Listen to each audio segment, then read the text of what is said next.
అంతన్నారు ఇంతన్నారు 600 కరెంటు ఛార్జీలు పెంచేది లేదన్నారు. ఇప్పుడేమో జనం నడ్డి విరగొడుతున్నారంటూ ఏపీలో పోరుబాటు పట్టింది వైసీపీ. ఊరూరా లాంతర్లు పట్టుకొని ప్రజానీకాన్ని కూటమితో లడాయికి సిద్ధం చేస్తోంది. కానీ ఇది ఛార్జీల పెంపు కాదు, మీరు చేసిన పాపాలకు పరిహారం అంటూ కౌంటర్ అటాక్ షురూ చేసింది కూటమి ప్రభుత్వం. ఇప్పుడు జరుగుతున్నది ప్రజాందోళన కాదు, మీ సైకో చర్యలకు పరాకాష్ట అనేది సర్కారీ మార్కెట్ అటాకింగ్ స్టైల్. మొత్తానికి అధినేత పిలుపునిచ్చిన విద్యుత్ ఆందోళనలో వైసీపీ నేతలంతా వీర లెవెల్లో పర్ఫార్మెన్స్లు ఇచ్చారు. ఇంతకీ ప్రజల్లో ఆశించినంత రెస్పాన్స్ వచ్చిందా లేదా ఇది తేలాల్సింది. నేను తగ్గిస్తా మాటలన్నీ కూడా మామూలు మాటలు కాదు. తీరా వచ్చిన తర్వాత 6 నెలలు తిరక్క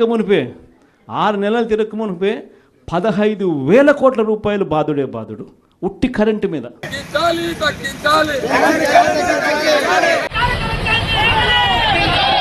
6 నెలల్లోనే భారీగా ఛార్జీలు పెంచి రాష్ట్ర ప్రజలపై 15,000 కోట్ల మేర భారం మోపారని విమర్శిస్తూ పోరుబాట పట్టింది విపక్ష వైసీపీ. అప్పుడు చెప్పిందేంటి, ఇప్పుడు చేస్తున్నదేంటి అంటూ నిలదీస్తూ వైసీపీ పోరుబాట పట్టింది. ఏపీ వ్యాప్తంగా అన్ని జిల్లా నియోజకవర్గ కేంద్రాల్లో నిరసన కార్యక్రమాలు చేపట్టింది. ప్రభుత్వ వ్యతిరేక నినాదాలతో హోరెత్తించింది వైసీపీ. విద్యుత్ ఛార్జీల పెంపు నిర్ణయాన్ని వెనక్కి తీసుకోవాలని డిమాండ్ చేస్తూ ధర్నాలు, రాస్తారోకోలు, లాంతర్లు, బల్బులతో నిరసనలు, బైక్ ర్యాలీలు ఇలా రకరకాల రీతుల్లో ఆందోళన చేపట్టింది.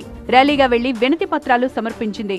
పెంచిన విద్యుత్ ఛార్జీలకు నిరసనగా వైసీపీ ఈ రోజు పోరుబాట నిర్వహించింది. ప్రత్యేకంగా చూడొచ్చు, ఆ చేతిలో ల్యాంటర్న్ పట్టుకున్నారు. ఎంత కూడా తలపై బల్బులు పెట్టుకుని మరి ఏదైతే ఈ విద్యుత్ ఛార్జీల పెంపు ఉందో దానిపై నిరసన వ్యక్తం చేస్తూ భారీ ర్యాలీగా జగదాంబ జంక్షన్ నుంచి వెళ్లి అక్కడ విద్యుత్ అధికారులకు వినతి పత్రాలు సమర్పించారు. కడప జిల్లా కమలాపురం, అనంత జిల్లా సింగనమల, ప్రకాశం జిల్లా Darsi, Kakinada city YCP office, Chittoor జిల్లా పుత్తూరు, కర్నూలు జిల్లా పాణ్యం, నెల్లూరు రూరల్ నియోజకవర్గం, కృష్ణా జిల్లా పామర్రు ఎన్టీఆర్ సర్కిల్, విశాఖ గాజువాక సెంటర్ ఇలా స్టేట్ వైడ్ రచ్చకు దిగింది వైసీపీ క్యాడర్. కొన్ని చోట్ల వెరైటీ ఆందోళనతో జనం దృష్టిని ఆకర్షించే ప్రయత్నం కూడా జరిగింది. అవన్నీ కూడా బోటకు మాటలు. ₹1 కూడా పెంచమని చెప్పి ఈ రోజు అధికారంలోకి వచ్చిన తర్వాత ఇంత పెద్ద ఎత్తున భారం వేయడం అంటే ప్రజల జీవితాన్ని నాశనం చేయడమే. ఖచ్చితంగా పోరాటం ఇంకా ముందుకుంటుంది. పెంచినటువంటి విద్యుత్ ఛార్జ్ తగ్గించే వరకు మా పోరాటం ఆగదని చంద్రబాబు నాయుడు గారు ప్రభుత్వం గద్దె దిగే వరకు కూడా ఈ పోరాటం ఆగదు. ఈ రోజు 15,890 రూపాయలు ఈ విధంగా సర్ఛార్జీల రూపంలో ఈ రాష్ట్ర ప్రజల నుంచి వసూలు చేయడం అనేది చాలా దారుణం.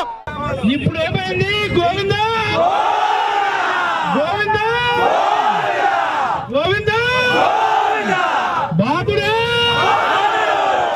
అమరావతి తప్పితే ప్రభుత్వానికి ఇంకేవి పట్టవా అంటూ నిలదీస్తోంది అపోజిషన్ పార్టీ. ఏం చేసినా ప్రజలు ఓట్లు వేస్తారనుకుంటే పొరపాటే అని, ఈసారి కూటమికి చివాట్లు తప్పవని జోస్యం చెప్తున్నారు వైసీపీ నేతలు.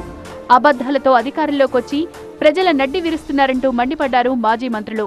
విద్యుత్ని ఏ రకంగా మీరే తయారు చేసుకోగలరో దానికి సూచనలు ఇస్తాం, సలహాలు ఇస్తాం అని చెప్పే కదా మీరు అధికారంలోకి వచ్చారు. సరే, మేము 9 సార్లు పెంచాం కాబట్టి మేము అపోజిషన్లో ఉన్నాం అనుకుందాం. పోనీ వాళ్ళు ఆయన చెప్పిందే నిజం అనుకుంటే, ఆయన ఎలాగా నిజాలు చెప్పరు, అప్పుడు ఆయన చెప్పిందే నిజం అనుకుంటే, 9 సార్లు పెంచామని అనుకుంటే అందుకని మేము ప్రతిపక్షంలో వచ్చాం అనుకుంటే మరి నువ్వేం చెప్పొచ్చావు? ప్రత్యేకంగా ఎస్సీలకు 200 యూనిట్లు ఏదైతే ఉచితంగా ఇచ్చే పరిస్థితి ఉందో దాని నుంచి వాళ్ళని దూరం చేయాలనేటువంటి పరిస్థితులు చూసిన తర్వాత చంద్రబాబు నాయుడు గారు ప్రజాపక్షాన కాదు, ప్రజల్ని ఆయన ఏదైతే చెప్పాడో అది చెయ్యమని అడిగేటువంటి పరిస్థితి లేకుండా చేసి ఈ విద్యుత్ ఛార్జీలు పెంపు చేస్తున్నాడు కనుక ఆ విద్యుత్ ఛార్జీలను తగ్గించాలి. వైఎస్ఆర్ కాంగ్రెస్ పార్టీ జగన్మోహన్ రెడ్డి గారి నాయకత్వంలో అండగా ఉంటుంది. చంద్రబాబు నాయుడు గారి కూటమి ప్రభుత్వాన్ని తల దించి రేట్లు తగ్గించేదాకా పోరాడతాం. ఒక రేట్లు తగ్గించం, మేము ఎట్టాగా ఉంటాం, మా పవన్ కళ్యాణ్ అండగా ఉన్నాడు, మా వాళ్ళు అందరూ వేస్తారు ఓట్లు అనుకుంటే రేపు మీకు ఓట్లు వేయరు, రేపు మీకు చివాట్లు తగ్గుతాయని కూడా మనవి చేస్తున్నాం. పుత్తూరులో జరిగిన బైక్ ర్యాలీలో పాల్గొన్నారు మాజీ మంత్రి రోజా. పెంచిన విద్యుత్ ఛార్జీలు తగ్గించడంతో పాటు నేత కార్మికులకు ఇవ్వాల్సిన సబ్సిడీలు కూడా ఇచ్చేలా చూడాలని డిమాండ్ చేశారు. ప్రతి తప్పిదాన్ని జగన్ మీదకు తోయడం కూటమికి ఫ్యాషన్ అయిపోయిందన్నారు రోజా. విద్యుత్ ఛార్జీలు పెంచేది లేదని, పెంచినా ఊరుకోబోనని చెప్పిన పవన్ కళ్యాణ్ ఇప్పుడేమయ్యారు అంటూ ప్రశ్నించారు. జగన్మోహన్ రెడ్డి గారు తెచ్చిన లిక్కర్ పాలసీని తీసేశారు. జగన్మోహన్ రెడ్డి గారు తీసుకొచ్చిన ఇండస్ట్రీ పాలసీ తీసేశారు. ఇలా మంచి జగన్మోహన్ రెడ్డి గారు తీసుకొచ్చినవన్నీ తీసేసిన వాళ్ళు జగన్మోహన్ రెడ్డి గారు చేయని తప్పుని మీరు కరెంట్ ఛార్జీలు పెంచి ఆయన మీద వేయటం ఎంతవరకు సమంజసం? ఒకవేళ జగన్ అన్న పెంచుంటే మీరు తీసేయండి. వాళ్లు పెంచిన విద్యుత్ ఛార్జీలకు వాళ్లే ధర్నాకు పిలుపివ్వడం హాస్యాస్పదమంటూ ముందస్తుగానే తిప్పికొట్టారు విద్యుత్ మంత్రి గుట్టిపాటి. ప్రజలపై విద్యుత్ భారం మోపాలని అప్పట్లోనే ఈఆర్సీకి జగన్ సిఫార్సు చేసిన మాట వాస్తవం కాదా అని ప్రశ్నించారు. కలెక్టరేట్ల దగ్గర కాదు, జగన్ ఇంటి ముందు ఆందోళన చేయండి అంటూ ఎద్దేవా చేస్తోంది టీడీపీ. నిజంగా విద్యుత్ ఛార్జీల పెంపు మీద ధర్నా చేయాలని అంటే తాడేపల్లి రాజప్రసాదం ముందో లేకపోతే జగన్మోహన్ రెడ్డి ఇంటి ముందో ఈ యొక్క వైఎస్ఆర్సీపీ శ్రేణులు మరి ధర్నా చేయవలసినటువంటి పరిస్థితి. గత ప్రభుత్వ అనాలోచిత నిర్ణయాల వల్లే ఇప్పుడు ఈ భారం తప్పలేదని వాదిస్తోంది. అయినా ఇప్పుడు పెంచుతున్నది ఛార్జీలు కాదు, ఇంధన సర్దుబాటు ఖర్చులు పూడ్చుకునే ప్రయత్నం అనేది కూటమి సర్కార్ వెర్షన్. ఇవాల్టి ఆందోళన మొత్తం రాజకీయ ప్రేరేపితమని రివర్స్ కౌంటర్లిస్తోంది. గతంలో సీఎంగా జగన్ తీసుకున్న నిర్ణయాలే రాష్ట్రానికి ఇప్పటికీ శాపాలుగా మారి వెంటాడుతున్నాయని కౌంటర్లిస్తోంది. నీవు పెంచిన ఛార్జీలకు నువ్వు ఈరోజు ధర్నా పిలుపునివ్వటం నీ మానసిక అపరిపక్వతకు నిదర్శనంగా చెబుతా ఉంది. 2022-24 మధ్య 19,884 కోట్ల రూపాయలని మనకి ఇచ్చిన దానికన్నా అదనంగా నువ్వు ఖర్చు చేసిన వాస్తవం కాదా? ఈ ఖర్చు చేసిన దాన్ని ప్రజలపైన సర్దుబాటు కింద బిల్లులో సర్దుబాటు చేయాలని చెప్పేసి డిస్కమ్ల ద్వారా ఏపీఈఆర్సీకి పంపించింది. తెలిసి కూడా ఈ రోజున నీవు ధర్నాలు పిలవడం సిగ్గుచేటు. ఛార్జీల కోసం నీవే ఈరోజు ధర్నాలు పిలవటం సైకో చర్యలకు పరాకాష్ఠని తెలియజేస్తున్నా.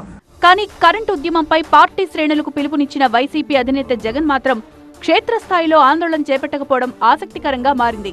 పులివెందులలో విజయ గార్డెన్స్ లో ఒక పెళ్లి వేడుకలో పాల్గొన్నారు. తర్వాత భాకరాపురంలోని హెలీప్యాడ్ నుంచి హెలికాప్టర్లో బెంగళూరుకు వెళ్లారు. పులివెందులలో కరెంటు ఛార్జీల నిరసన బాధ్యతను ఎంపీ అవినాష్ రెడ్డి తీసుకున్నారు.